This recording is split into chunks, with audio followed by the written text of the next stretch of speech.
States of America and to the republic for which it stands, one nation, under God, indivisible, with liberty and justice for all.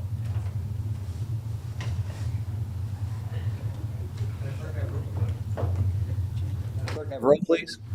Chairman John Eric Hoover. Here. Member Linda Rodriguez. Here. Member David Mueller. Here. Member Robert Hubbard. Here. Member Lisa Burke. Here. City Attorney Nancy Meyer. Here. City Manager Matthew Cobbler. Here. Thank you. First up, I have approved board minutes from last meeting from June 11th, 2024. For a motion. I have a correction there. Sure. Under agency business, number 2, city manager, reduce the items of the city manager. I think that's CRA.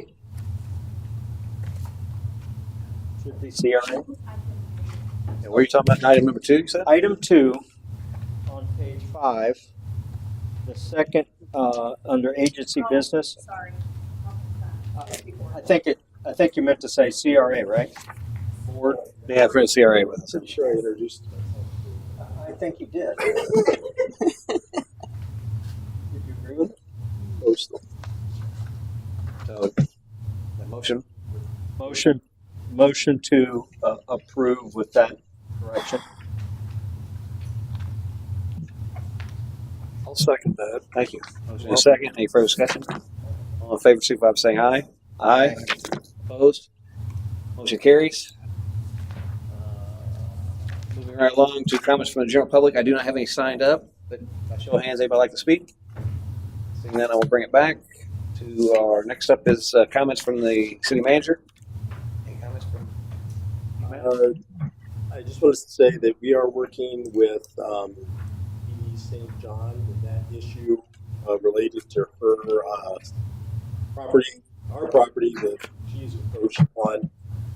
We have received from her attorney the survey, and I'm reviewing that right now, and I think that I'll be able to bring it to the next CRA meeting as a draft CRA RFQ. If you find it's acceptable, we can get that out and start that process. What's on the same line? What about the Leader Circle? I have a little bit of work to do there myself. Okay. Still in process.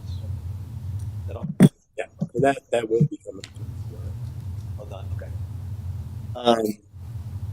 Next up, comments from the board. I'll start this time to my right with Councilman Mueller. I'm good. Councilman Hubbard. Councilman Hubbard. And Vice Mayor Rodriguez. Or I guess member, sorry. I as well. So move on to our agenda. Item number 2, fiscal year 2025 Community Redevelopment Agency CRA budget. I'll pass that to Mr. Cobb for introduction. Thank you. Wanted to go through this quickly with you. There's a few big changes, but not a lot of big changes. Starting with the revenue side of this, you can see that probably the biggest change is the numbers that are coming, one from the ad valorem taxes that we're receiving from the county, which is an increase because we did have an increase in the overall valuation of the city. But if you go down to the 38,9101 transfer from general fund, again, there's an increase, but that number is 700,000 is a placeholder. If you remember, during our budget workshop, we had talked about reducing the cost to the general fund by reducing the size of the CRA, looking at a couple parcels that we can compare out of that. So we're working on that still to finalize what those exact numbers are, and we'll have that shortly. But this reflects what we're estimating right now that number to be, and it may be within probably 1 or 2% of that when all said and done. So it may be a little bit higher, maybe a little bit less. It just it's going to depend on the total extent of the properties that we request. So we're going to close out at almost $4.5 million balance in there. Is that what it? Yeah. So approximately, I think the reserves are right now estimated at about $3.2 million when all said and done. I'll be working with Adam to finalize those numbers as well, so we'll have a better grasp of what that's going to be. But again, we're not spending all the money that we have in that fund because we didn't go forward with the waterfront project. So there is going to be a sizable amount. Okay. And keep in mind that one of the requirements for the CRA is that you do have to appropriate all the reserves you have. So you have to appropriate not only the money that you have coming in this fiscal year, but you have to appropriate reserves. So when we get to the expenditure part, you'll see in a couple different places how that is going to happen. I don't know if there's any questions on the revenue side. Questions? There's no need action on this, right? No, just kind of going through it. There'll be another discussion. I noticed that you backed off of the interest. Are you expecting a reduction or expectation of expending these items and the cash won't be there to generate any additional interest? Yeah, I generally, if I haven't said this, I'm very conservative when it comes to the revenue side. I do believe that we're going to see obviously more in this fiscal year in the interest than what we budgeted. That number is going to be higher probably than what is in the preliminary budget, the budget we're presenting. We could adjust that more. I mean, as we get closer to the final adoption, we can adjust it. The reality is there's more money in there right now than we have plans for. And that adjustment would probably come later in the year anyways. Right. When all said and done. But it's all based on timing too of when that flows out. Yeah, gotcha. But Makes sense. I don't believe that we're going to be spending $4.9 million. It'd be great.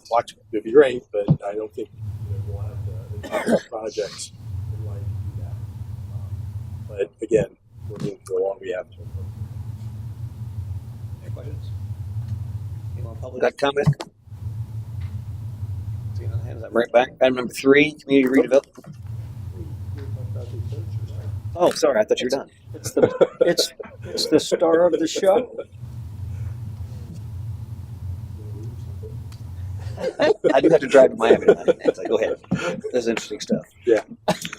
So on the expenditure side, again, in your packets, and we did provide some updates today at your desk. Primarily, the only updates that we put in there were related to the insurance numbers that we've changed. So The allocation for insurance. correct. And there's only a handful of those areas that's the case. Again, we do pay out some direct expenditures for wages and benefits to different employees that have an impact on the CRA. The administrative, of course, is a proportion of my time, operations, city clerk, and grants. And again, some of the different operating expenditures that are attributable to that as well. Should we add any for city council? It's interesting that it looks like council stopped having money taken out in 22-23, which kind of coincides, I think, with Audit. the audit that was done. So I'm guessing that. But I mean, wasn't. we're meeting here right now, and we meet on a regular basis and talk about this. But I don't know. Yeah. I assume that there was something in that audit finding that says you're not allowed to do that because, again, there was in 21-22 is kind of the last fiscal year that you saw expenditures in a number of different areas. Gotcha. Police, fire, dispatch, and council. Not much of an impact anyway on us. No. I mean, a few percent of nothing is still nothing. That's true. And I think, and I don't know if you remember the CRA laws verbatim, Depends on the question. but I think that they can't get paid, can they, through CRA?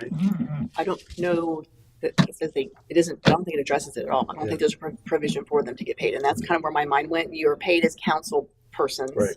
And council elected to appoint you as a CRA. So I don't think there's any expenditure for your time as a CRA board member. But that's just, without reading anything or looking anything, that's my thought process of probably why it's not supposed to be included. That's exactly correct. Oh, look at that. Thank Welcome. you. Welcome to Right. me. I like the new guy. All right. The next in finance, again, is covering a portion of the finance operations that are attributable to the CRA. And for the most part, these numbers really are not adjusted tremendously different, except when we get to the city attorney. Because we plan on being a little bit more active in the upcoming year, we assume that we're going to be spending a little bit more money attributable to from the city attorney in this. So this is actually increased by $10,000. And we're getting on the invoicing ability to track versus Yeah. CRA or other. Yeah, I send two separate bills. One is CRA time and one is non-CRA time. Even better. I don't think you're blighted, by the way. Thank you. I appreciate that. Then next is the info technology. Again, not a dramatic increase over what the current year is. Then you'll see a couple centers where there are no spending. Again, you can see that in that 21-22 timeframe was the last time money was spent out of dispatch, police, and fire. Building department. Again, this covers the wages of the employees that are in the building department that are attributable to the CRA and its operations, code enforcement the same way. I will point out that these numbers are a little bit different than the current years due to the adding of that position that originally was going to be code enforcement this year's budget, but we're changing that to be more building code enforcement. So a portion of the code enforcement time of that employee would be charged here. I noticed that you had demolitions up to 150,000 again. We're underrunning that pretty Yep. good by 100 grand. Would foreclosures of that and liens, would that fall under the legal side, or is there a, that would be additional legal costs that we would incur, right? Yeah, it would Which be is charged why through- that's okay.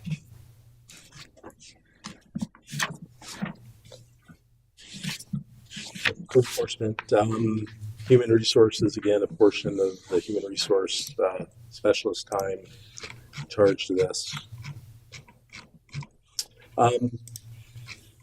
This is, one of the areas that we wanted to have a discussion related to the Community Redevelopment Fund grant expenditures.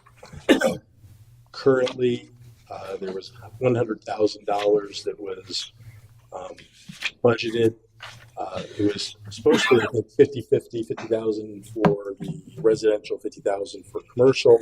We didn't get the commercial program off this year. So we started moving some money towards that. The residential was very, very well received. We've gotten a lot of use of that. So I don't know if you want to look at increasing those numbers for next year. I think, again, just putting there doesn't mean that you're going to be spending it all, but I think it would, again, be a good idea maybe to increase those both for the commercial and the residential. Since the commercial really hasn't got off the ground and probably won't incur any grants this fiscal year, would it behoove us to look at maybe doubling that? I don't know. Make it. It was 50,000 last year, or 50-50. 50-50. Would we make commercial 100? Suggesting? Yes, and make residential 100 as well. So increase the thing to 200 instead of 100 as a budget line item. Yeah, I think it's again hopefully we're going to see a lot of applicants on the business side once we get that out there. I mean, there's definitely a need within the community for that. So I don't think that's a bad idea. And again, this fund, this money is supposed to be used to help, correct blight and encourage redevelopment. So would it behoove us to create another line item called 801 residential community grants and 802 Yeah. resident or business grants so that you can independently track them from a report rather than having to go and split hairs. Yeah, no, that was one of the things I wanted to do. Like I said, I think the previous meeting, Yep. I didn't have the ability to insert the things in there. But but now you know how to do, you can do it.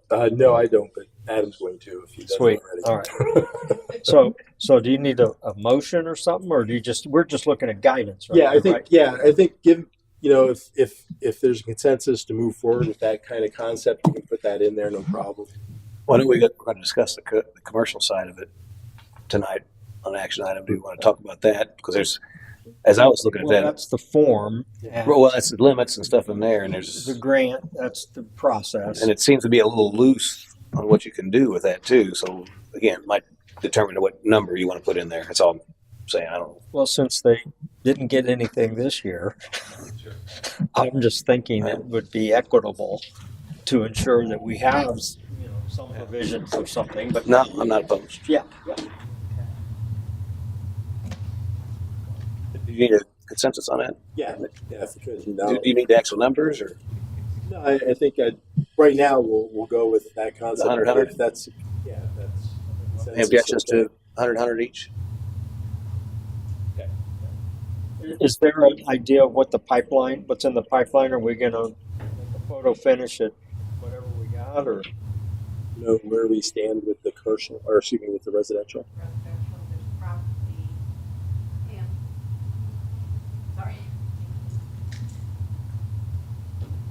Trying to think off the top of my head, but there are probably 4 more applications for the residential that are still outstanding and in the process of being completed. So they should be done, I would think, by, Consume the rest of the money then? yes. Additional money? No, I don't think it will. I don't think it will, because we added in that, we moved the $30,000 over. So I don't think it'll be used totally, no, That's what I thought. Thank you. not quite.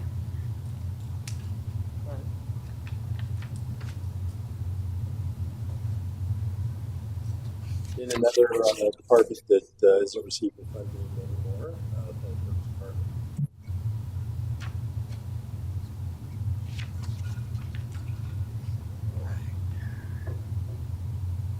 So this is then the other economic development, community development fund, salary and wages. This one is covering the. Just make sure I have the right one here. It's, yeah, so my mind just blanked on this one for some reason, but it's back. So in this one, you may recall that I indicated that we wanted to add another position within the city, and it was going to be that CRA coordinator / resiliency officer. So this particular 55901 fund covers the cost of hiring that individual and all the benefits associated with it. Again, I think it's a position that is going to give us a lot more depth to be able to get a number of projects moving forward that we don't have, that will allow us to remove some of the responsibilities from other employees that have a lot of things going on, and provide more focus on CRA, on the economic development piece, as well as resiliency. Because again, the way that the city's laid out right now, except for a few areas, is mostly CRA. And a lot of the areas that the resiliency and the 2125 is going to be working on are going to be in the CRA. So there's a lot of overlap between what the CRA's goals and missions are going to be, as well as what the resiliency committee is going to be doing as well. You know, they obviously that group's going to go after funding and whatnot, but we do have, the resident mentioned it today, Blue Point Drive area. It's really bad. Again, I don't know if that's county could come over there and clear out. I think it's part of the discussion we'll end up having with Jack. But should we put some dredging funding in here so we can start at least hitting some of those really bad areas? And that's an eyesore as you drive by there, I know. So I don't, there's probably other places not necessarily of an overall project, but I think there's probably some opportunity to do some maintenance type stuff in certain areas. That would be just one that comes to mind as real prevalent. Well, those particular canals, as I think we said, County. are county owned. Well, actually, some of them are county owned. The very first one is actually owned by the Florida Sheriff's Trust or something like that. Which one's that? This is the first one. It's, On Quist? yeah. I mean, right down from Bay. Yeah. Okay. Yeah, the first one. Yeah. But the rest are owned by the county. We have reached out, and they haven't gotten back to us actually regarding what their responsibilities are for maintenance yet. But again, that's something I think we started a conversation also with the commissioner and his staff.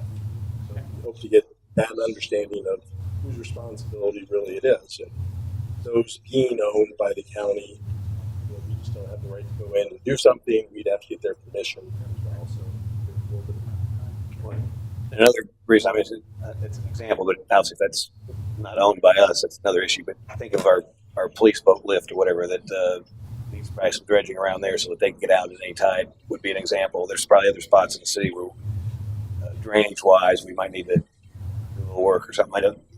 Having zero in there seems I didn't see zero. zero, right? Or is it yeah, that's zero. Where do you see? Oh, great. 507? 507. I see. Well, that's why I'm adding it back. It's water maintenance. Remember, they said you shouldn't use Canal the word maintenance. dredging. Yeah. It's water access, waterway maintenance, already existing canals. So we're not really dredging. And I'm looking into right now cost of rent dredges machines that you can rent, basically backhoes on barges, which was used to make the Port Richey Marina, make it very cost effective. If you don't have an operator to work for extra pay to do that, you can hire an operator. And you clean out personal canals and save a lot of money and get a lot of stuff done a lot faster doing that than hiring a company to get in to do that. Go ahead. Dredging the canals is a very large issue that is not just. Oh, yeah, you're off. Oh, I apologize. Thank you, Ashley. Dredging the canals is a big issue with all the federal agencies as well. I don't think it's as simple as just putting a backhoe on a barge. So Well, for a municipality, it's not as easy. You know, a private company. a private citizen can do whatever they so choose, right? Well, I Port would Richey think. Marina dredged out state property. They were a to private build the entity. marina. They're a private entity. They're a private business. True, I know. Yeah. That's why I say to get someone to actually do the work, you'd have to hire a licensed operator. We do have a licensed operator. We can't make them do that. Obviously, if they want to do it, I don't know if extra pay would be possible for that, but you can hire an operator, and all you got to do is get a permit to do that. Yes, we can do that, though. So the how obviously is something that will come once you. Right, I'm working on that right now. So I mean, to me, I think we should have some amount of money in there to handle. And Right. again, the overall project. That's not what I'm talking about because that's going to come later. I'm just talking about we need some pothole money. It's in here. 631. 631. No. Water pothole money. Some dredging pothole money. I use the analogy as that dredging doesn't have to be this big elaborate project where all the canals get dredged. You have one little isolated spot that is a problem. We focus on that and we treat it like a pothole. Yeah. We take care of it. So if we have some money in there, do some spot maintenance here and there, which I think there's. Big area right now. The main problem is the access to waterfront along from Waterfront Park over towards the boat ramp, and that allows all the people in Millard Bayou access to get in and out if they can get out of their own personal canal. Which a lot of the canals over there have problems. We need to get in there and clean them out. But if you get that main waterway, that way a lot of the commercial boats, a lot of the recreational boats at low tide can get in and out, and that's I think should be the first thing that needs to be cleaned out. But I don't live on the water, nor do I own a boat. I don't want to pay for dredging for access. The county has talked about assessing the people on the water. They haven't decided yet. I mean, people on the water want to pay for it. Perfect, great, good job, all behind it. My tax dollars, I don't want to pay for dredging for someone to get their boat out. People If on it's a water, if it's a water quality issue, then that needs to be addressed by an independent company with facts and details to come back to us. Water quality is not what I'm talking about. Access so that boats can get in and out of Miller's Bayou is not. Many people in the city's concerned that don't own boats and that do not live on the water. They do not, they should not, I feel, have to pay for that access. people on the waterfront pay more in taxes. That's fine. You chose to live there. Right, exactly. So that's And fine. listen- But my taxes, I chose not to live there, so I shouldn't have to pay for your fund. Let's not get into that discussion. Right. But But we have a But- committee. Linda's on that committee. These are all items that really need to be focused on where they want to go with that committee. And there's millions of dollars in federal funding that can be used to address this stuff. So this is what we're talking about. We're just kicking this off the ground. Carl's going to be back. He's going to Right, be absolutely. ready to go. My conversation with Mr. Mariano sounds like they do have some funding as well. Yep. So there are some opportunities out there, and that's what I'm hoping that committee is going to champion and be successful for the city. I That's think what it's a I'm- win-win for everybody. That's what I'm working on right now, so it doesn't cost the taxpayers, even if they live on water, any money. Using CRA does, but yes, I understand. I'm talking about Pasco County. Actually, we're going to be talking with them. They apparently have money, and I want to stretch that dollar so we can take care of everybody without using taxpayers' dollars. my only point here is that the police boat can't get out at low tide. So we need to dredge that out. We need not to wait for 21-25 to fix Right. that. We That's what need everyone's our talking boats on the about. water at any time if there's an issue. That kind of stuff. If there's a blockage or something because when we have a huge rain, water can't move around. We should probably dredge that out to make sure that that's operating. Not talking about the overall dredging process that'll come, right? That's what that committee's job is. But I think we need to have some money in the bucket ready to deploy to fix some of these issues, like the police boat. Yeah, that's all my point. We can leave it zero, but we have to address some of this stuff. And, I don't see anything in here for pipe replacement either. Is that being masked in I one don't of know these if CRE can do that. categories? Is that water pipes? Depending on where they are, what they're doing. Usually the CRA is more envisioned of the structures, the things that we see above the ground. So we'd have to look at what exactly needs to be done and if it was something that the CRA would be able to support. I think generally utilities like that don't spend money. I mean, if it's project specific, if you're doing it for a redevelopment project, you might be able to do that. But generally, just repair. I mean, that's CRA. One of the things that they don't want you to do is take things that you would normally spend money from your general fund on or utility fund on and use the CRA for that. And so it really gets difficult to spend money on maintenance related items. It really is more capital construction, new, adding to the system. So you might be able to say that we're going to use this money to upgrade a water line or a redevelopment project. That's probably going to be something that Nancy might find that is acceptable. But just to say we're going to replace that pipe for no other reason than it's lost, it's out of its life cycle. End of life, replaced. You have a fund that you should be, have sufficient funds in to repair those replacements. Again, that's what we'll be talking about when we get to the utility. In that case, maybe dredging, similar type of thing, right? Maybe we can't use it for that. I was actually researching that. I've never seen CRA money be used for such a thing. I don't think that's what's in the intent of it, but I kind of am seeing the definition, how you could argue, well, it's public safety because it's so maybe, but I don't think that's the intent. The intent for a CRA is to address the slum and blight you see. The structures are falling apart. They're abandoned. That's kind of the concept behind CRA money. It'd be is like to remove demoing slum and blight. like demoing the pier. And there's definitions for what slum is and what blight is, and that's what we have to go by. So that's where I went to for waterway maintenance, dredging, all these different things, and I find nothing to support that activity. I wonder why we would have that in I there. don't know. That looks like we spent some money on it. and sometime in the past you spent money. That's why That it's might in have been there, before the audit. Yeah. Okay, so I retract that. Right. Actually, I just assumed it was okay since it was there. Yeah, I'm not sure, why they didn't spend, and I didn't have the ability to go back and see what they were doing prior to this. Next year's budget, that'll fall off, and you won't see it again.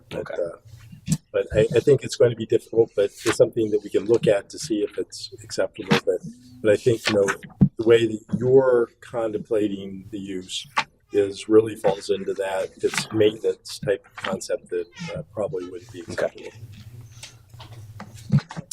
So in that, you'll see professional services. That's where we're stashing the vast majority of the reserves. Again, we do have to budget the entire amount of the fund, and the professional services is a good area because I think there may be things down the road that you may want to spend some money on. For instance, one of the things that's come out of the CRA plan update is the need for wayfinding. And you're going to say, so what? Why do we want to spend money on signs? Well, signs are important, but also part of that is establishing an identity for the city and the CRA. And so what you get out of that is really a branding effort as well as the wayfinding of signs that will help the businesses and the different areas in the city we want to show people that may be on 19 or coming into the community. And so that's something that we are working on right now, is putting together, or we'll be putting together an RFQ for professional services to do a branding / wayfinding project for the city. And I think it's very important because we really, don't have that branding yet. And in working with the company that actually did our CRA plan update, they provided actually a proposal. It's important to establish that, and it's important to work with the community to establish that. So they kind of gave us the ideas necessary to be able to get that project going forward. When you get into the capital outlay, I did put money aside for purchase of lands, road improvements, park improvements, and sidewalk construction capital improvements as well. I don't have any projects in mind. Again, I think it's something we need to start working on. By the time we get to October 1st, we're going to be well on the way to actually outlining what those projects are going to be. So it's, again, work that we're going to have to be doing to do that. But I think these are good starts for what those numbers would be going forward.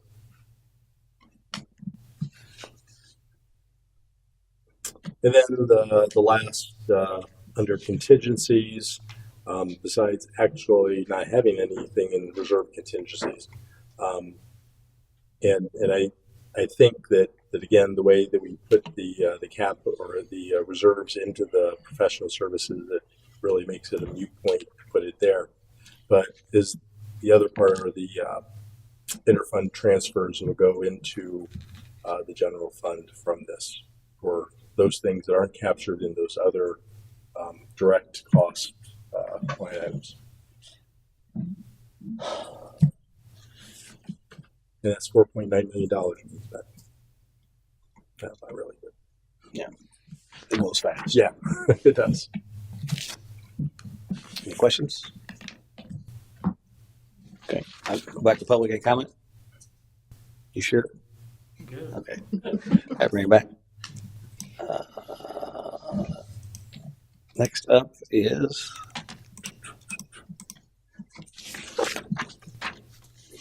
now item number 3, Community Redevelopment Agency Residential Grant. I will pass that to Mr. Grant for his introduction. When did I get to that here? So I'm not going to read this whole thing, but and I'll ask Pam to come up to the podium as well. We ran into this issue with an applicant for the residential home grant. And I guess, when Pam first brought it to me, my initial thing is it, didn't follow the rules. And, I think rules are important. And I wanted, I think we asked very little to be able to give out the $5,000.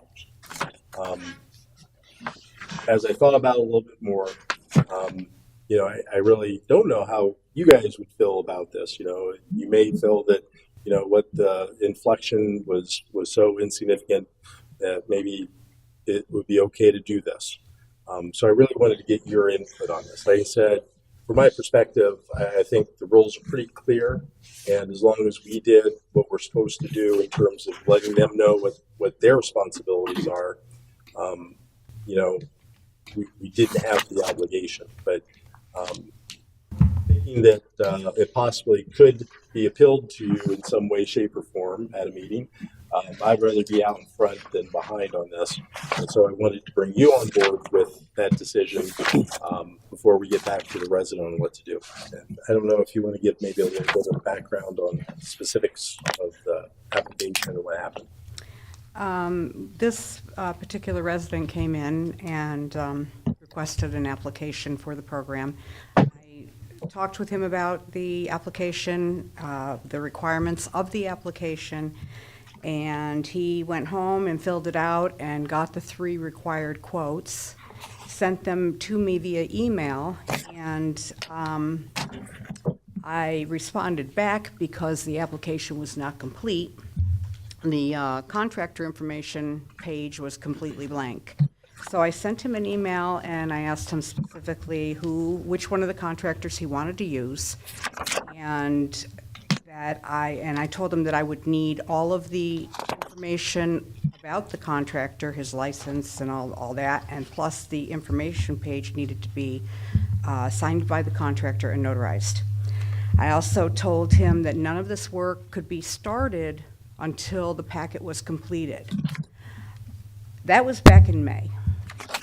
A couple weeks ago, I received, and I also told him back in May that we had to take before pictures of the project before they started any work. A couple weeks ago, I got an email from him. Hey Pam, I don't know if you received this information. He attached to that email all of the information about the contractor that I needed. And he also proceeded to tell me that the job was done. There were no before pictures taken by our code enforcement officer. That's who goes out and takes the pictures. There were several pictures taken by the contractor of the work during, but not before. So I have no clue what the roof looked like before. It looks beautiful now because the contractor took pictures of after pictures, so I have those. Everything else I now have. He today sent me the itemized receipt, shows where he paid cash for the work. This is the first problem I've had, so I didn't know how to approach it. So did you give him approval to start the job? I did not. I still have not. So I had a question too. So I'm just going to kind of go through the information here in the packet, obviously, and there's a specific one. It has the initials on it. Grant, and it's highlighted. Grant funds will not be awarded if work is started or completed prior to proper application approval inspections. Mm-hmm. And then as we go down through that, I calling up your emails. Let me get to them here. And once I do this, I've got a question.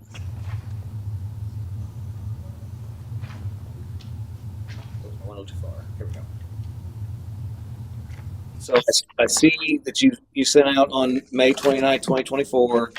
And I was going to read this record. Good afternoon, Mr. Guido. After reviewing your request for funding from the Community Redevelopment Agency's grant program to replace your roof, I have determined that you qualify for the grant. I say you're approved for the grant, it says you qualify for the grant.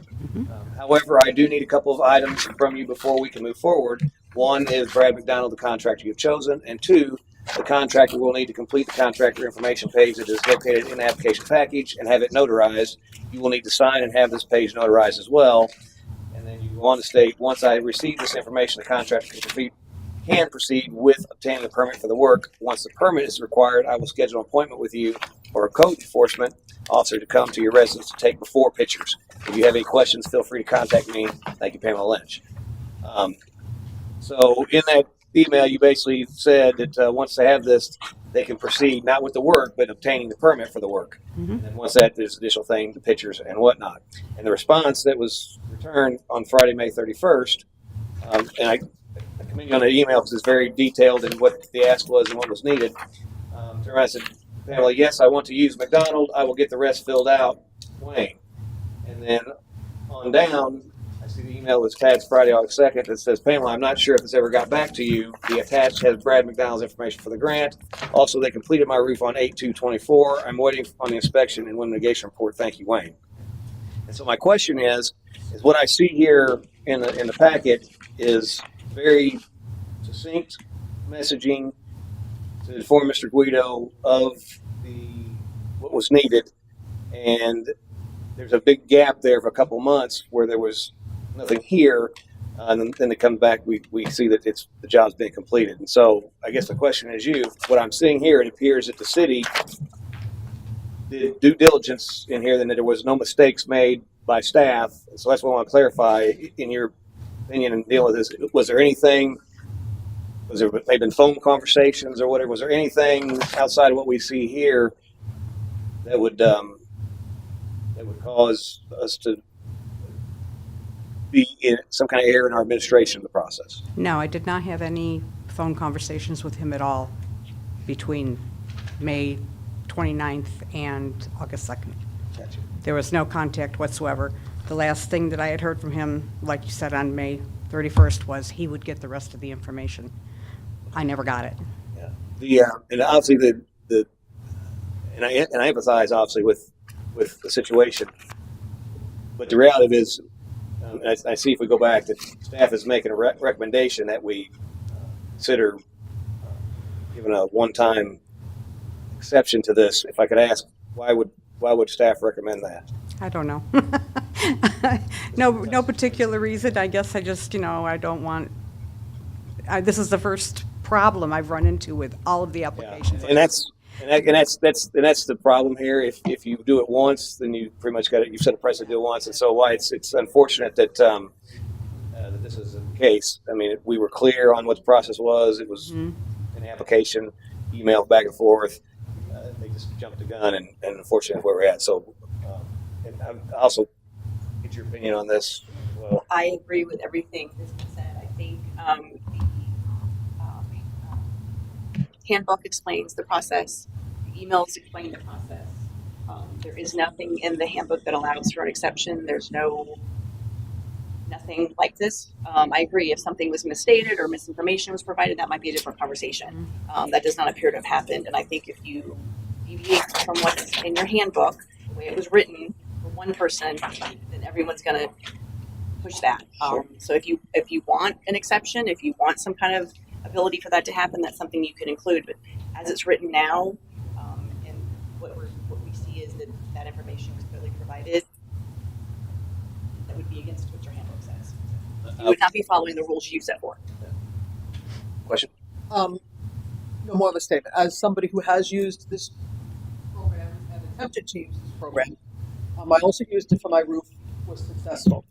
My garage door broke, and due to a technicality of like 6 weeks or 8 weeks, by the time I needed my garage door to when I was eligible, I was unable to get the funds because of a 6 week gap, and I wasn't going to leave my garage door broken for 6 weeks. So I can sympathize with him not getting the money because I had to pay cash for my garage door that was broken. But I agree that if we make an exception, and I apologize for this, but if we make an exception, then why have rules? I mean, it was very clear in the pamphlet that everything needed to be done. I was successful the first time. The second time, like I said, it was a 6 week gap between. I mean, I had the discussion with Matt and Pam both, and it was like a 6 or 7 week gap, and I couldn't get it. So it's unfortunate. I feel horrible, but I think if we start making exceptions, then why bother having rules and just give it to anybody who wants? And that's unfortunate. I'm sorry for that, but I agree that we should not make an exception in this time. Yeah. When I first got the information from him, I felt the same way. I felt like, well, he didn't follow the rules. But then I thought, well, it's not my pay grade, I guess, to make that decision. Me. However, there were, since this project, or this program started last year, I did have several residents who came in that are residents of Port Richey, unincorporated, that did not qualify because they did not meet the requirements of the program. And I had to send them away, so I felt bad about that too. So I didn't ask for an exception there, so I don't know. He's an elderly man, I believe. No, he was here earlier this evening. Gentleman with the dark hair. He spoke, actually. His Very public good. comment. Is it really? Okay. Oh, But, that's not, yeah, he was here. I'm sorry, I apologize. He was here Sure. earlier. I mean, there's possibly neighbors, witnesses to what had happened. He had an old roof and he actually did replace it. I don't think that's I understand. It's, yeah. I'm talking about I understand exceptions to the rule and then fighting it down the road because you did that. I'm just thinking you have witnesses and willing to testify, or you have affidavits saying that what he's saying is true. Yeah. I don't know if that would help. I sympathize with him, but at the same time, I wouldn't have got approved. Yeah. Well, Right. regardless, he's still eligible to apply for another project. It just wouldn't be able for this one. So Right. the money's still available, and also next year. So I don't know if he's got any more projects or whatever, but he could utilize the amount then. But I don't think we should be open up that can of worms. But I Wayne's really my feel neighbor. bad for him. Wayne's my neighbor. I can attest to the fact that his roof was a lot worse than mine. I brought this issue up. I said, "Hey, this is the situation. What's your story?" And I'm sorry that he isn't here. Yeah. But based on my read through this, I can see where he may have construed that he had approval. And from the emails going back, he responded with McDonald as his contractor, and the contractor actually went and got a permit. My thoughts here is somehow we've got to tie the grant process to the permit process, so this comes along for the ride, so that these two ships can't get ahead of one another, right? Because what occurred was he had to sign a document to approve the contractor to move forward. And a couple other of my neighbors mentioned that too. I don't want to sign this contract until I know I got approval. And not only Wayne, but I believe Phil Apps also had some concerns, and he asked me about that. He says, I don't feel comfortable signing this document until I get approval. And I heard from Phil that he had been given a verbal approval to move forward, right? Yes. Not verbal. He got an email like everybody else. And then he had signed the paperwork and moved ahead. Yep. So, and there again, what I saw indicating your response, you're looking good, get the paperwork in. I can see where somebody could make the assumption that it was approved. Well, I would say this. I think it doesn't help in this particular situation, but obviously it does go to permitting. I think it would be an added fail-safe to prevent things like this from happening. To put as a assuming go in the process where this is Port Richey grant funding being used for the permitting process, and so that the building department could before they say move forward or whatever, they would give another opportunity to make sure that or let them know that you don't move forward without getting approval from the grant section. Mm-hmm. Just as another. Why are we taking the responsibility away from the homeowner and putting it on Oh, no. on a department of what, 4? I don't know how many people are in the building department to make sure that that's okay. When in the packet, it is very clear when you read when you're looking for $5,000. I'm I made sure that I read that packet stem to stern to know what my requirements were to get that money. And it was very clear in the original packet. This is the redone one, but in the original packet was also very clear that you had to have approval. You had to have these are all the things you have to have in line before you start work. They had to take pictures. It was all in the packet. I don't even know if I have one here, but I just think the homeowner has a responsibility, as we do, and our responsibility seems like Pam with all her emails was very clear. And I disagree with Dave in that respect. That yes, give us all the paperwork. We got to get more stuff done. It was not approved. It was not insinuated that it was approved. It was like, yep, we got your stuff. Good. Send us the rest of the stuff in so we can continue with the process. No, I'm 100%. 100%. The only thing I mentioned that for is that obviously it's a process, right? And if there's the goal of the process is to make sure that we have funding available to help fix blight, and if there's just a simple fail check that attaches the grant money to that building, if we could just flag that. I mean, we're not doing a whole lot of them, but again, it's a process enhancement, just a suggestion.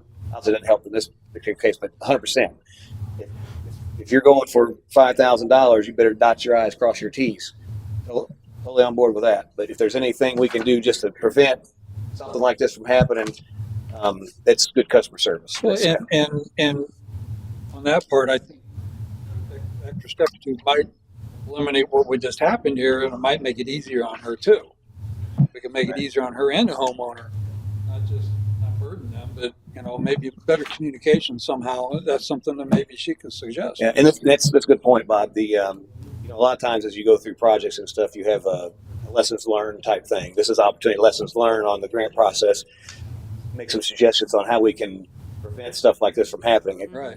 It's very clear. 100%, like Len said, it's very clear. You were very abundantly clear. Mm-hmm.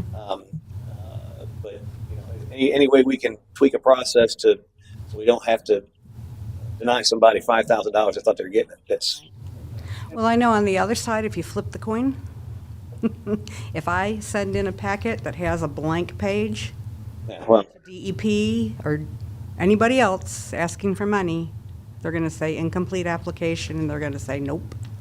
So, this is the way I received the page. It clearly says that it needs to be filled out if you're going to hire a contractor.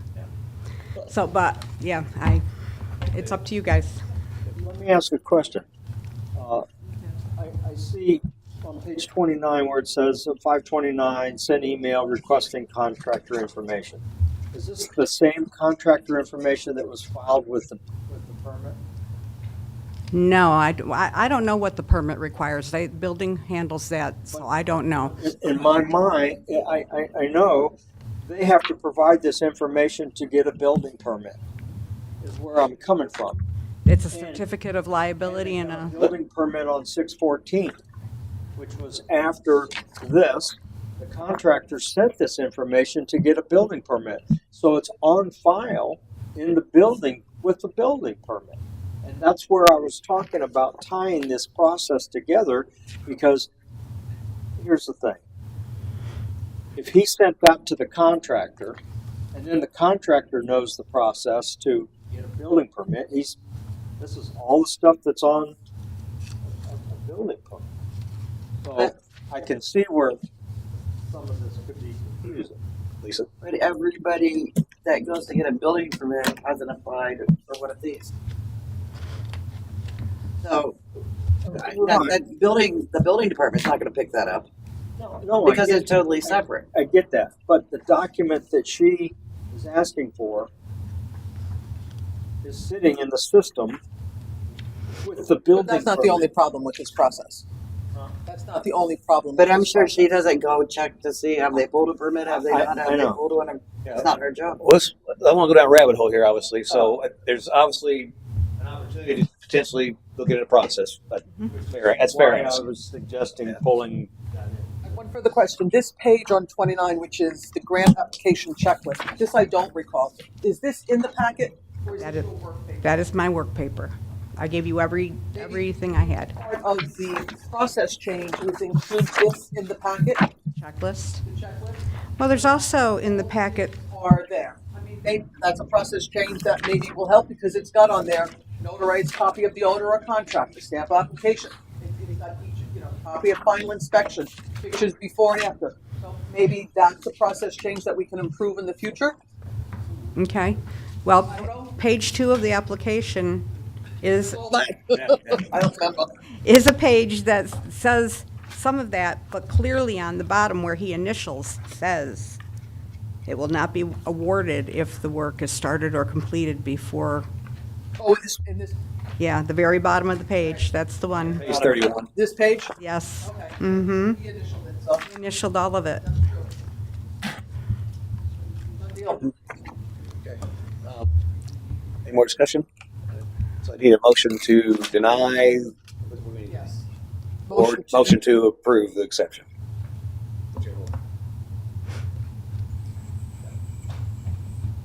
Make a motion to deny the applicant. Okay. Is there a second? Motion to deny, you said, Bob? Deny, yes. Yeah, I'll second that. Motion and second. Further discussion? Anyone from public got comment? Pat? Welcome.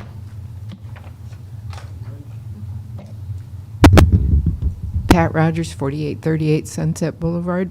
Years ago, the city let this program have rental properties that the property owner could have some work done under it, and I took advantage of that.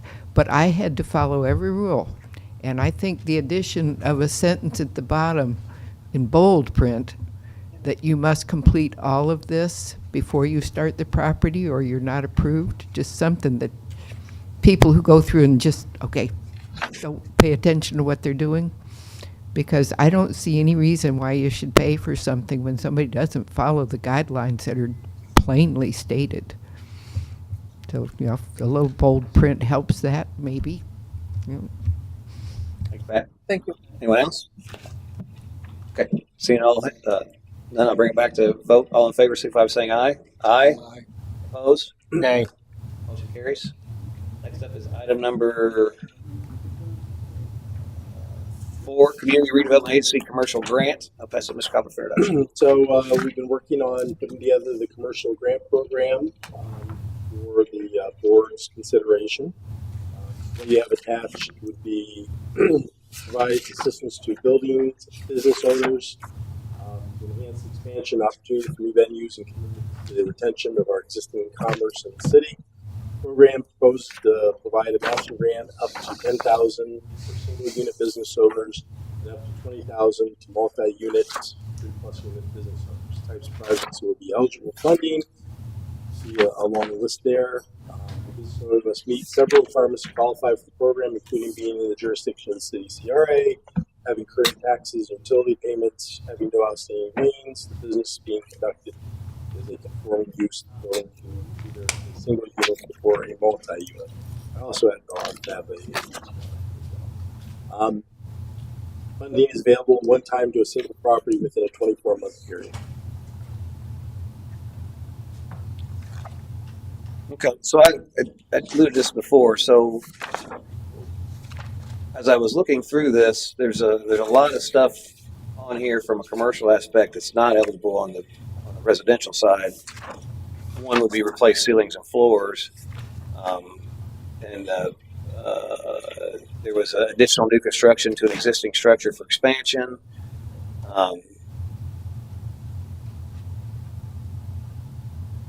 Yeah, most of it's fairly okay, but I mean, it seemed like we were a lot more lenient on some of the stuff. Again, I don't necessarily have a problem with it. I just pointed that out that why is CRA funding additional new construction to an existing structure for expansion?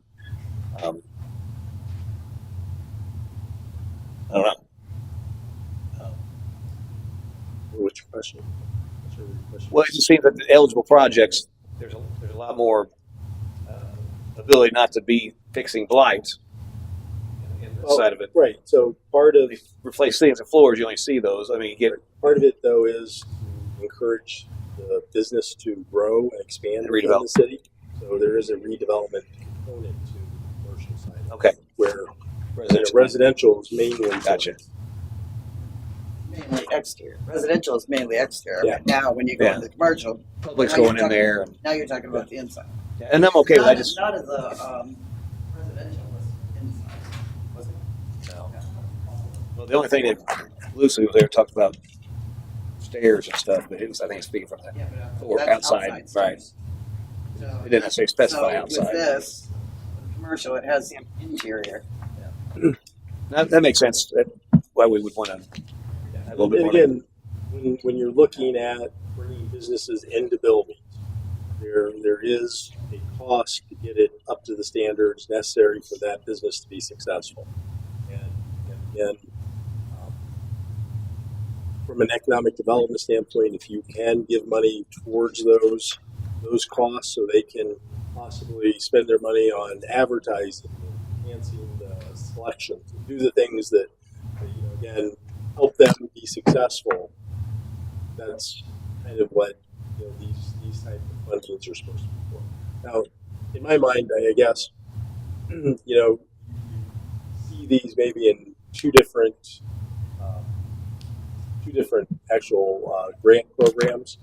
One is a facade or signage, so kind of those two, which again are very costly things that you want to incentivize, and then you have the more internal type of items that,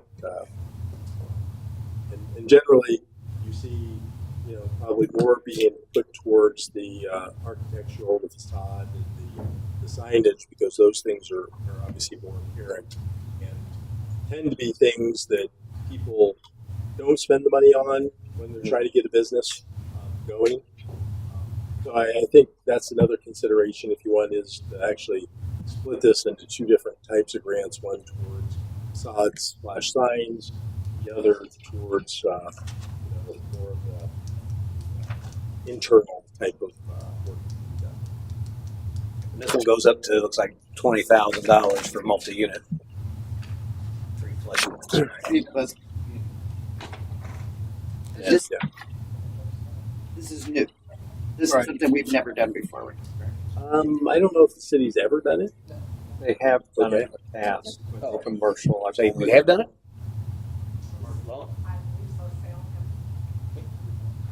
Podium. Come podium real quick. Sorry.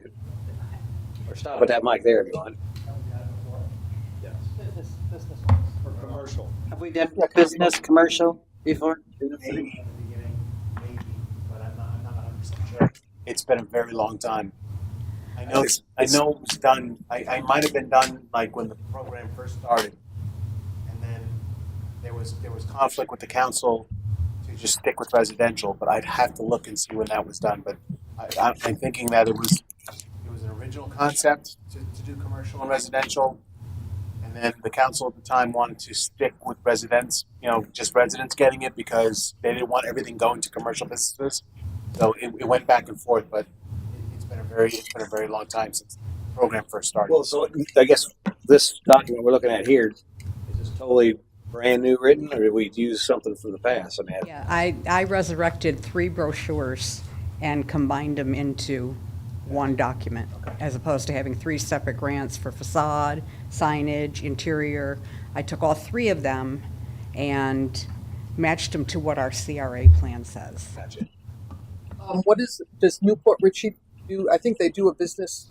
They do. And what is their amount? And A lot more. Yeah, I think their dollar amount is a lot more because they have a lot more money. yeah, of course. But their program is very similar to this. I compared, theirs with, I tried not A to. lot of business support for redevelopment. Yeah. I was wondering, is if someone wants to start a new business in the city, is that available for them? I don't know why it wouldn't be. If you're taking an existing building, and you're making renovations to it and Own putting the a business building, in there. or is it a leased building? It's ownership. They have to own it. Yeah, you have to own it. Do you have a business, you've been operating in the city for at least 5 years, it makes you eligible, or is it just, like I said, someone starting a business and they use $20,000 of the landlord, like he said it might be, and $20,000? Well, they have to own, the person applying for the grant has to Own the building own the building, own the property, yeah. for 2 years. So if a landlord owns a strip center on 19 and they want to make it an improvement, that would be eligible then Mhm. for their, Yeah, if they have multi-units, it'd be up to $20,000. Mhm. They would have to match it, so they would be putting Yeah. at least 20,000. right. Where the residential grant isn't a match. Correct. So why at this point did we decide to go this direction? If before it was always residential, is this something from you or is this something from someone else And I suggested? think we Yeah, we mentioned we did. wanted We to brought do it up. it Yeah. It before. was approved last year. Yeah. We actually I wouldn't funded. Yep. Wouldn't you? Right, that's what I'm saying. Yeah. So I think it's because so much on 19 needs help that we decided to help them by giving them some cash I got a to kid also fix their blight. Got it. Yeah, I just wondered. And it is in our amended CRA plan that's going to be brought to you for final approval within the next couple of weeks. It's part of, one of the things we say we're going to do with the CRA funds. It's limited first come, first serve. With a complete application. Yes. But you have to all Before and after, before pictures. And in this, does it, you mentioned about the building, does it actually specify building? Because I know some lots have old signs, and used to have structures that were demolished or whatever. What is the, let's say somebody comes in with parking and pavement improvements and fixes their sign. If there's no building there, is it denied or is that allowed? I don't see anything here that restricts that. That's a good This question. is This document is very preliminary. That's why there's a great big draft watermark on it. I just finished putting it together last week. So it's very preliminary. I'm just really looking, to get your either approval the way it is, or if you want to add or take things out, it's up to you guys. because it does state by providing assistance to a building/business owner, and a business owner doesn't necessarily have a. Does necessarily own the business, right? Has exterior signage on there. As Right, what I'm saying, we'll make sure that it's because it would appear to me that someone could do that, which I think is fine. someone I only just point has, that out to make sure. What type of sign would they be putting on a vacant lot without Yeah. a building? Open storage. So it can't be somebody Then they would leasing. have Parking. It can't be somebody That would be a leasing a business. building. Well, that's exactly, but there's not a building. Let's make sure it's not restricted to you have to have a building of some kind, right? So if someone has only has $10,000 and you just loan, that's all you could loan them is $10,000 just to bring their building up to code or whatever it is they're doing. One, Go ahead. I think I personally need to look at this more clearly than I did prior to this meeting. Like one of the things right on page 67 in the middle of the page, we welcome all improvements. However, maintenance issues resulting from neglect will not be eligible for grant funding. And that's most of the blight is maintenance issues. So that's that's the first thing I went, well, That's a good kind call of out. the whole blight. I mean, they good call didn't out. do maintenance. So I personally did not peruse it that closely. I apologize for that, not being that prepared. We'd like to bring it back again and look at it more closely. We're not going to be able to do anything this fiscal year anyway. It's too late now. I mean, we have some funds available. I think there's Okay. $20,000 left in the budget. But for this upcoming fiscal year, it would be good to have a document. Because maintenance issues is the biggest thing. I mean, they didn't do anything for 15 years and the front right. is falling Well, down. and They got to fix it. So Maybe you're the new owner, and Yeah, exactly. So I would like to look at it closer. But it is building owner, Yes, not just business leasee. correct. You have to own it. It's here either. Yeah, we need to. Because it says building/business owner. Well, a business owner is not the same as a building owner. The next page makes it clear you have to own the property. so I mean, But that Yeah. needs changed. oh, that's just Matt's. So do you think that if we were to table this and kind of review it on our own, or would you like to maybe try to do a workshop to go through some of this together, or what do you guys think? I think let's get to budget season. I Yes. think let's look at it first. I agree. And then bring it back after that. Maybe do a workshop after that at some point if you'd like to do that. Because she said later next year. We could probably go through it in a workshop and knock it all out and then have it ready. We don't have to. And the other thing I'd like to look at, I know it says building owner, but I'm thinking, but business owners, we're trying to bring businesses in, no offense, not all storage units, I'd like to bring other businesses in. But maybe we think about business owners instead of just the building owners. I mean, what if they do the outside? What if part of their leases Well, I that they think that- fix up the outside of the Why building? The owner could probably I don't apply know. on behalf of the business. Well, I mean, those are the things that, again, not looking at detail, I would like to talk that out no, good more point. and see. Typically, a lessee cannot modify or do those kinds of modifications to a building without the landlord or the lessor's approval. So it essentially is going to have to be communication between the two. But it says exterior, interior lighting, the business owner does that. I mean, stuff like ADA requirements, the business owner, the person starting the business does that. So that's the type of stuff where I think we just need to look at it again. Yeah, depends on. And I appreciate your comments. I just think we need to look at it because I think we want to bring new businesses into the city And we're trying and to improve expand things, that. yeah. It's like Lighthouse Pizza. They wanted to knock that door out between the pizza shop and the other side.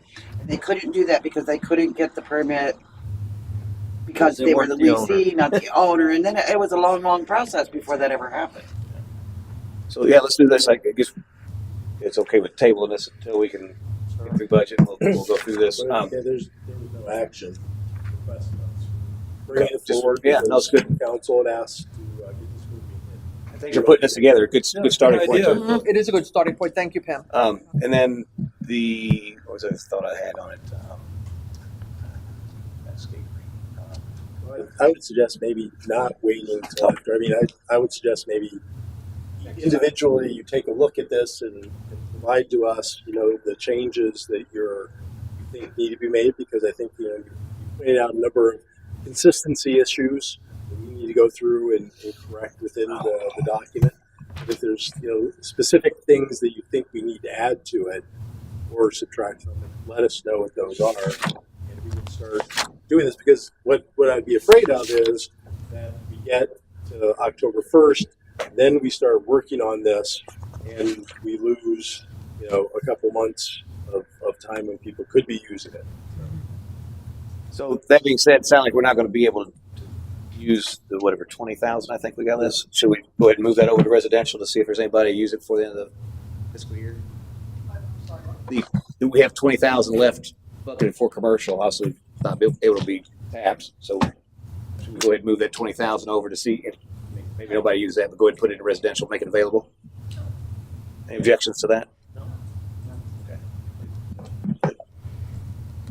Good start, though. Thank you, Pam. You're welcome, thank you. Thanks, Pam. Thanks.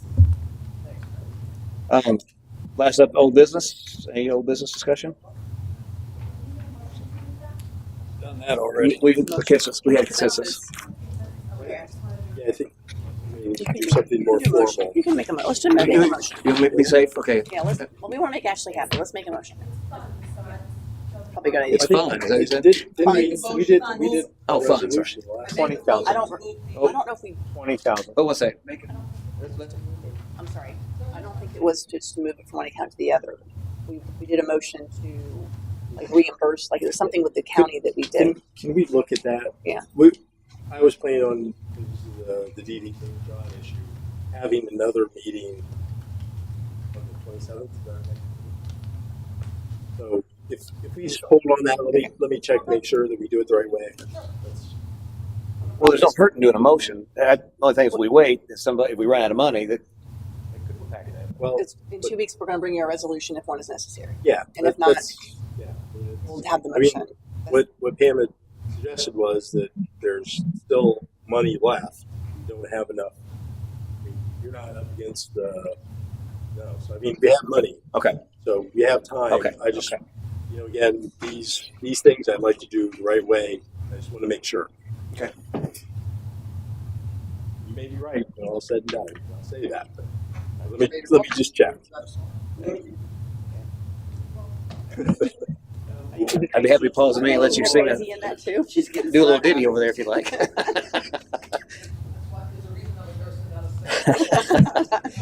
Old business. Any old business discussion?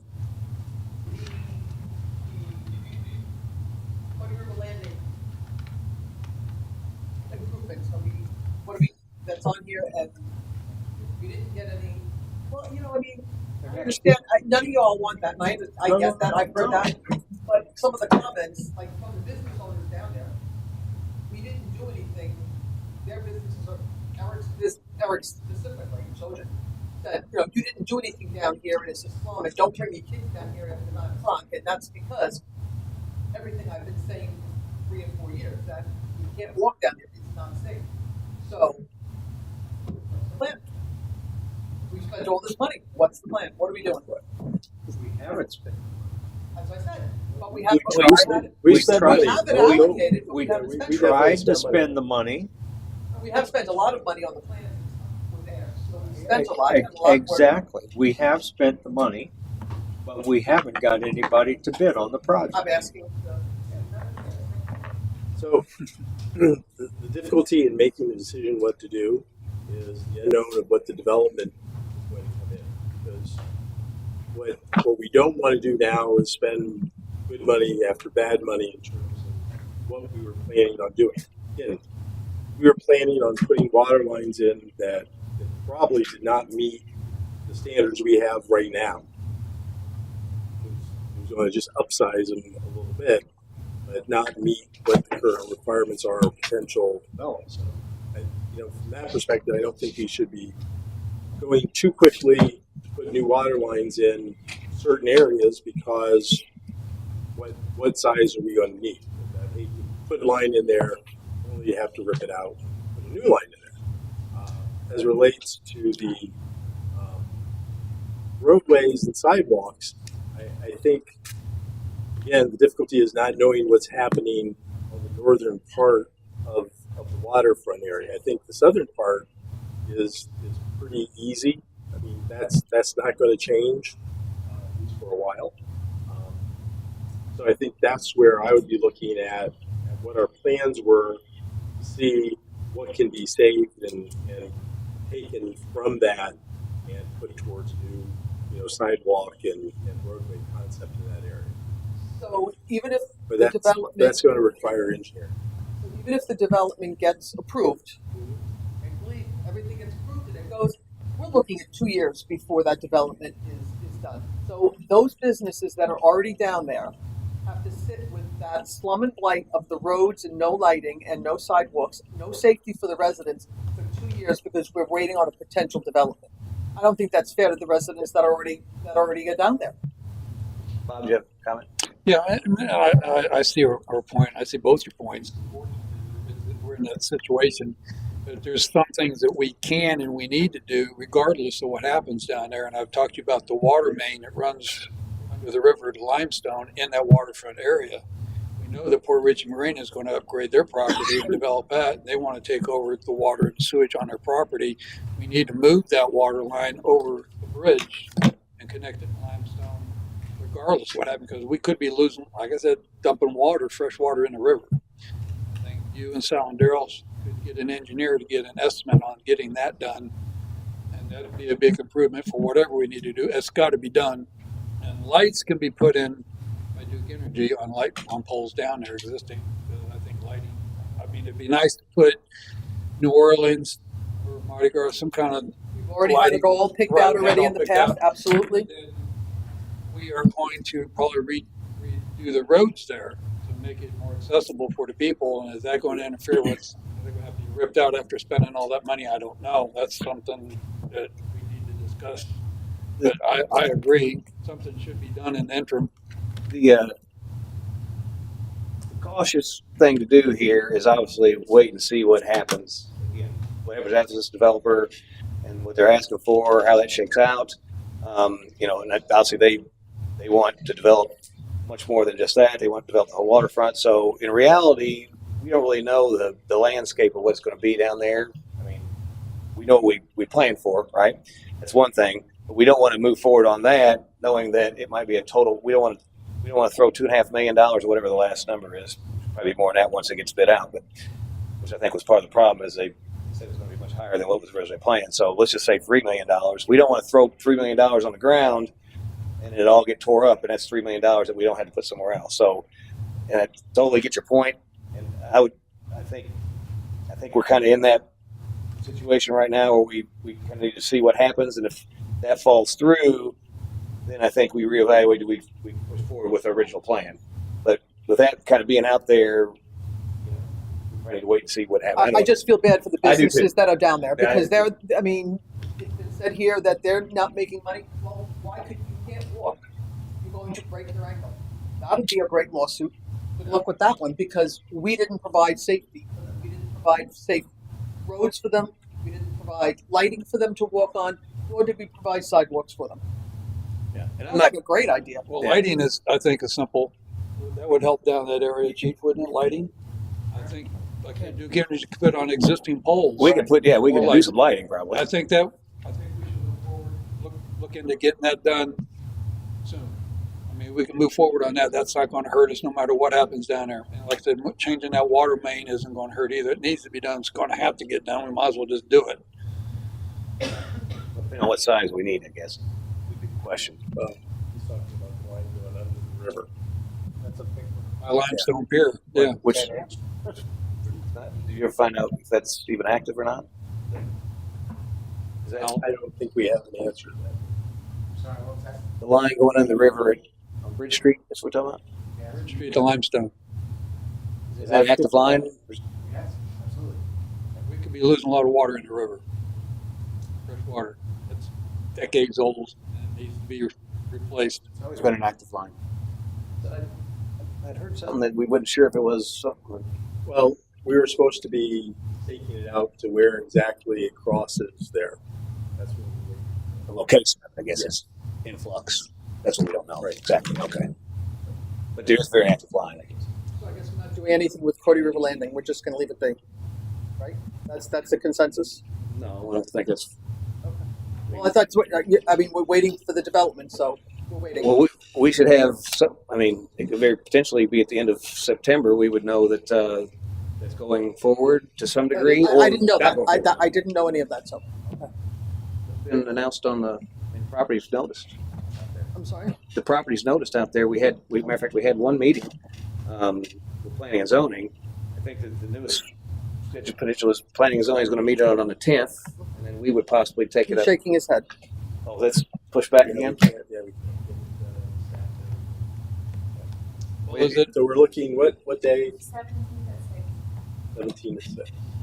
And so that would 9/17, and that would be potential them voting on a recommendation or not, and then it would come to council on the 24th still. No, because we would have to be able to know. Potentially, if we notice it in advance, like we could. So mid-October, we would have some kind of answer on that.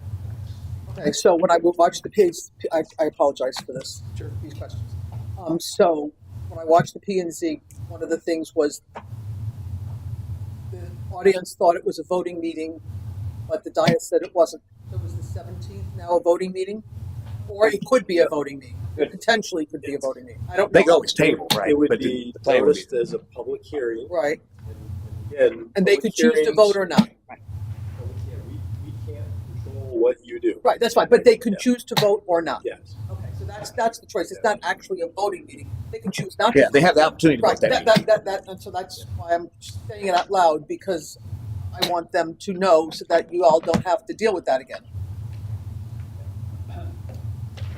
And I just say, I guess I disagree with the thought that we shouldn't do anything.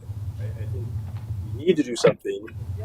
What you have to come to grips with is to do something means potentially you're going to spend money that you're going to look at and say, why did we spend that money?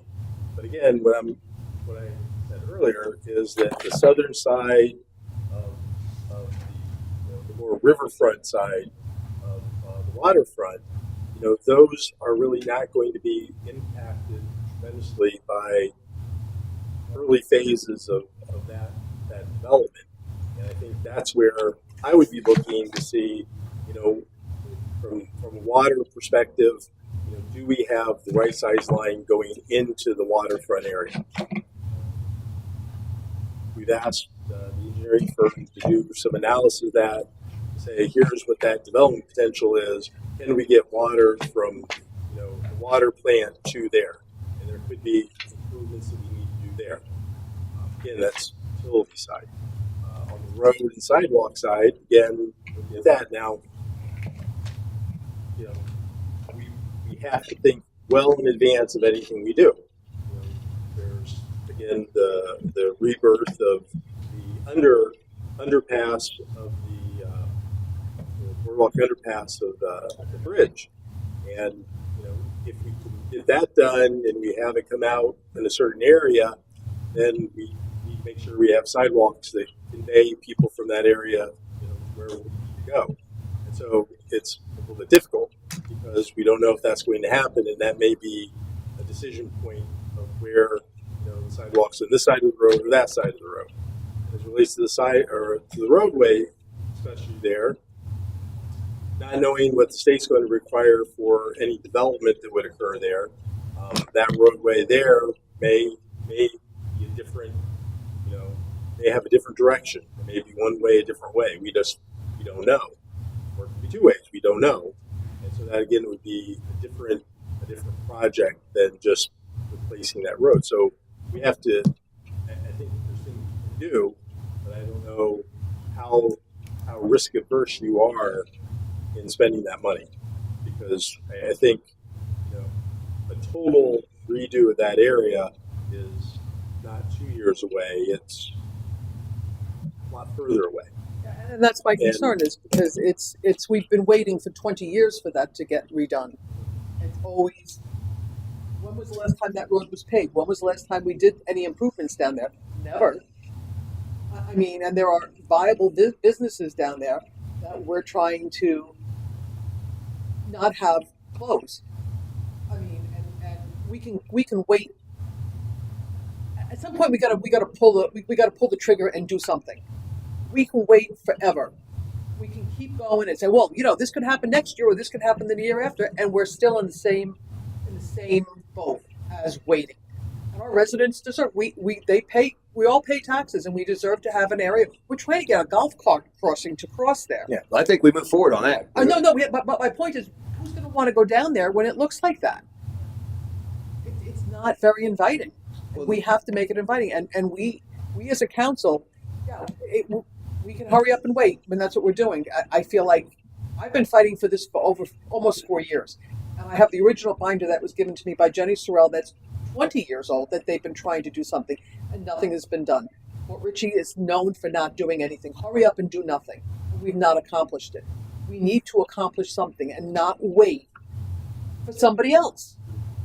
Well, the reality is, obviously, Guild Dogs is closed now. So Right. until the outcome of whatever this is, we don't know if, let's say that it gets denied, and then he decides to lease it out to another restaurant if he's able to do that. Again, I don't know what his plans are, but you know, obviously, then we would have at least an idea of what's going to be. Right now, there's nothing to go to there.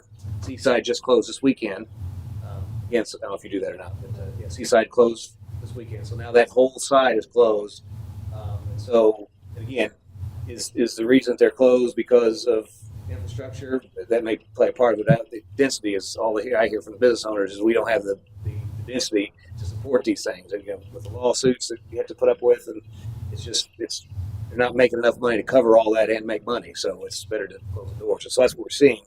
I also say that you know, there's other businesses struggling as well at the same time. I don't think it's going to hopefully end up in closures, but we've got a real problem down there, and it's not roads per se, because as you know, Guild Dogs was the biggest draw down there. Roads didn't keep anybody out of there. It's not enough, and so we definitely need to invest in that 100%. But what we don't want to do is, we have very limited funding, and we don't want to throw money in the garbage either hastily just to say we're doing something. You know, that'd be a great show of the public. Hey, they're down there busting up roads, putting new roads in. But if we do that and then turn around and we bust them up again, they're gonna be like, "What the heck were you guys thinking?" Right? So I don't think it's too much to ask to see what happens with this process, and we reassess that within a couple months. I'm not talking about years. Just a couple months, this will be shaken out. We will have a better understanding of what the direction is going to be, and then we can look at how to invest. I will say that as far as the Grand Boulevard crossing, the hope is once we have these numbers come back, that that we're able to get some funding from the MPO board or whatever. But if not, it would be my recommendation we move forward with that project because people want that golf crossing. Maybe less now that some of the stuff's not there, but regardless, there's going to be some stuff there at some point. That's for sure. It's a commercial district. Somebody's going to, whether it's lease or build something there or whatever, there's going to be stuff happening down there. We need to make sure we do that Grand Boulevard crossing. And then plus, if we look at possibly developing up into that area, kind of like a downtown strip in the Grand Boulevard as you come in on the waterfront, we really need to definitely get that done. And that doesn't, there's no reason to hold that up really because that's something we can do and invest in, and that's not going to really change no matter what happens down there.